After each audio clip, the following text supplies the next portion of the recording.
بسم اللہ الرحمن الرحیم۔ دوستو، کیا آپ تصور کر سکتے ہیں کہ ایک ایسی قوم تھی جس نے دنیا کے نقشے کو خون میں رنگ دیا؟ جی ہاں، آج ہم بات کریں گے منگولوں کی، وہ قاتل جنگجو جو چنگیز خان کی قیادت میں پوری دنیا پر قہر بن کر ٹوٹے۔ ان کے حملوں کی گونج آج بھی تاریخ کے کانوں میں سنائی دیتی ہے۔ منگولوں نے اپنے دشمنوں کو نہ صرف شکست دی بلکہ ان کے نام و نشان تک مٹا دیے۔ تو تیار ہو جائیے، کیونکہ آج ہم آپ کو دکھائیں گے کہ کیسے منگولوں نے اپنی دہشت سے دنیا کو ہلا کر رکھ دیا۔ ویڈیو میں آگے بڑھنے سے پہلے ابھی تک اگر آپ چینل پر نئے ہیں تو چینل کو سبسکرائب کیجئے اور بیل آئیکن کو بھی ساتھ پریس کیجئے تاکہ نئی آنے والی ہر ویڈیو آپ کو بر وقت ملتی رہے۔ قرون وسطیٰ کی تاریخ میں منگول قوم ایک اہم مقام رکھتی ہے۔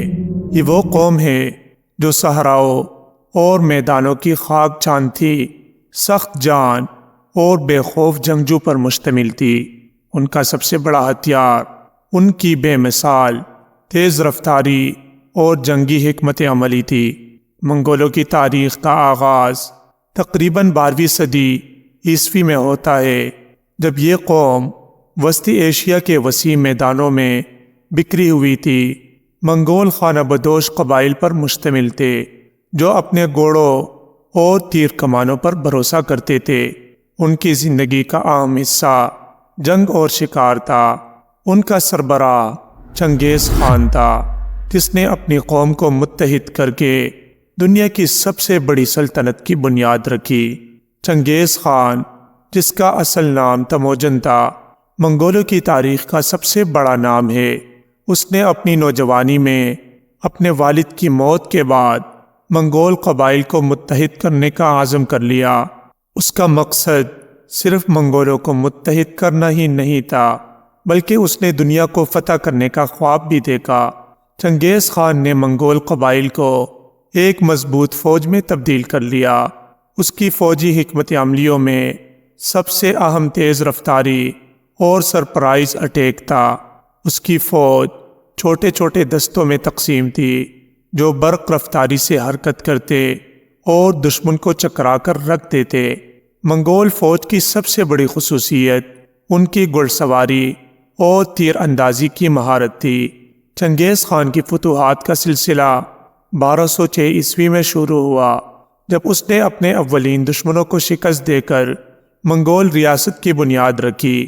اس کے بعد اس نے چین کے خلاف مہم کا آغاز کر لیا۔ چنگیز خان کی قیادت میں منگول فوج نے چین کی عظیم دیوار کو پار کر کے چین کے شمالی حصوں پر قبضہ کر لیا۔ چین کے بعد چنگیز خان نے وسطی ایشیا کی طرف رخ کر لیا۔ منگول فوج نے خوارزم شاہی سلطنت کے خلاف زبردست مہم چلائی۔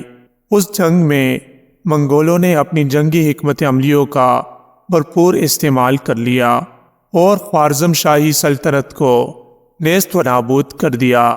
اس کے بعد منگولوں نے ایران، افغانستان اور مشرق وسطیٰ کی طرف پیش قدمی کی۔ منگولوں کی جنگی حکمت عملیوں میں دشمن کو خوفزدہ کرنے کے لیے دہشت گردی کا استعمال بھی شامل تھا۔ وہ نہ صرف دشمنوں کی فوجوں کو شکست دیتے بلکہ اس کے بعد شہری آبادی پر بھی حملے کرتے تاکہ باقی قومیں ان کے خوف سے سر تسلیم خم کریں۔ چنگیز خان نے جاسوسی کے نظام کو بھی فروغ دیا۔ اس کی فوج میں جاسوس ہر جگہ موجود ہوتے جو دشمن کی نقل و حرکت اور منصوبوں کی معلومات حاصل کرتے۔ اس کے بعد منگول فوج اپنی جنگی حکمت عملیوں کو اسی معلومات کی بنیاد پر تیار کرتی۔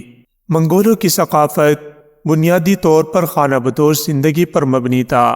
وہ اپنی روزمرہ زندگی میں فطرت کے بہت قریب تھے اور ان کی معیشت کا دار و مدار مویشی پالنے اور شکار پر تھا۔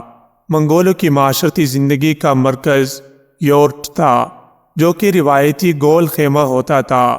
یہ یورٹ ان کے لیے گھر، عبادت گاہ اور سماجی اجتماع کا مرکز تھا۔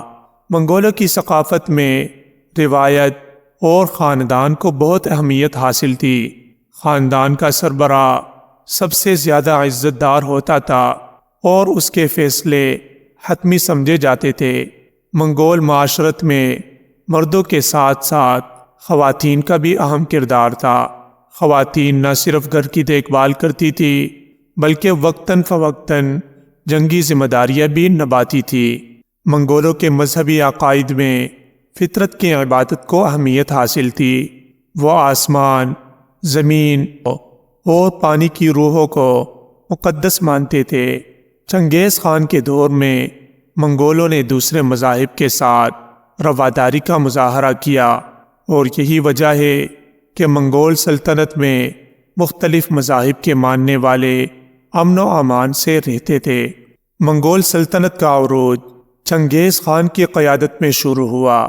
چنگیز خان نے 1206 عیسوی میں منگول قبائل کو متحد کر کے اپنے عہد کی سب سے بڑی سلطنت کی بنیاد رکھی۔ اس نے منگول فوج کو منظم کیا اور انہیں جدید جنگی حکمت عملیوں سے آراستہ کر لیا۔ منگول سلطنت کے عروج کی بنیادی وجہ چنگیز خان کی غیر معمولی فوجی صلاحیتیں اور حکمت عملی تھی۔ اس نے اپنی فوج کو بہترین تربیت دی اور انہیں سختی سے منظم کر لیا۔ منگول فوج کی رفتار، تیر اندازی کی مہارت اور جاسوسی کے نظام نے انہیں ناقابل شکست بنا دیا۔ منگول سلطنت نے اپنے عروج کے دوران دنیا کے بڑے حصوں پر قبضہ کر لیا۔ مشرق میں چین، وسطی ایشیا، ایران اور مشرق وسطیٰ کے علاقے ان کے زیر تسلط آئے۔ مغرب میں روس، ہنگری اور پولینڈ کے علاقوں پر منگولوں نے اپنا قبضہ جما لیا۔ پیارے دوستو، منگولوں کا سیاسی نظام نہایت مضبوط اور منظم تھا۔ چنگیز خان نے اپنے دور میں ایک یاسا نامی قانون بنا لیا جو سلطنت کے تمام حصوں میں لاگو ہوتا تھا۔ یاسا ایک ضابطہ اخلاق تھا جس میں قوانین اور سزاؤں کی تفصیل دی گئی تھی۔ منگول سلطنت میں یہ قانون نافذ کرنے کا عمل سختی سے ہوتا تھا اور اس نے منگول معاشرت میں انصاف کو یقینی بنا لیا تھا۔ منگول سلطنت کا انتظام بھی خاصا منظم تھا۔ چنگیز خان نے اپنی سلطنت کو مختلف حصوں میں تقسیم کر لیا اور ہر حصے میں ایک گورنر مقرر کر لیا۔ یہ گورنر مقامی مسائل کو حل کرتے تھے اور چنگیز خان کے احکامات کو نافذ کرتے تھے۔ اسی طرح سلطنت کے تمام حصے مرکز سے جڑے رہتے تھے۔ منگولوں نے اپنی فتوحات کے دوران مختلف ثقافتوں کو اپنایا اور انہیں اپنی ثقافت کا حصہ بنایا۔ چین، ایران اور وسطی ایشیا کی ثقافتوں کے ساتھ ان کے میل جول نے منگول ثقافت کو وسعت دی۔ منگولوں نے فارسی، چینی اور ترک زبانوں کو اپنایا اور اپنے دربار میں مختلف زبانوں کے علماء اور دانشوروں کو شامل کر لیا۔ منگولوں کا ثقافتی ورثہ آج بھی زندہ ہے۔ ان کی یورٹ خیمہ سازی کی روایت، موسیقی، رقص اور دستکاری آج بھی منگولیا اور دیگر علاقوں میں زندہ ہے۔ منگولوں کی ثقافت نے دنیا کو یہ سکھا دیا کہ کس طرح ایک خانہ بدوش قوم اپنے عزم اور حکمت عملی کے ذریعے دنیا کی سب سے بڑی سلطنت قائم کر سکتی ہے۔ منگول سلطنت کا عروج زیادہ دیر تک برقرار نہ رہ سکا۔ چنگیز خان کے بعد اس کے جانشینوں کے درمیان اختلافات اور اندرونی جنگوں نے سلطنت کو کمزور کر دیا۔ اس کے علاوہ منگولوں کے مفتوحہ علاقوں میں بغاوتیں اور شورشیں بھی سلطنت کے زوال کا باعث بنی۔ بالآخر منگول سلطنت مختلف حصوں میں تقسیم ہو گئی اور اس عظیم سلطنت کا خاتمہ ہو گیا۔ امید ہے دوستو ویڈیو آپ کو ضرور پسند آئی ہوگی۔ مزید اس طرح کی دلچسپ ویڈیوز دیکھنے کے لیے چینل کو سبسکرائب کیجیے۔ والسلام۔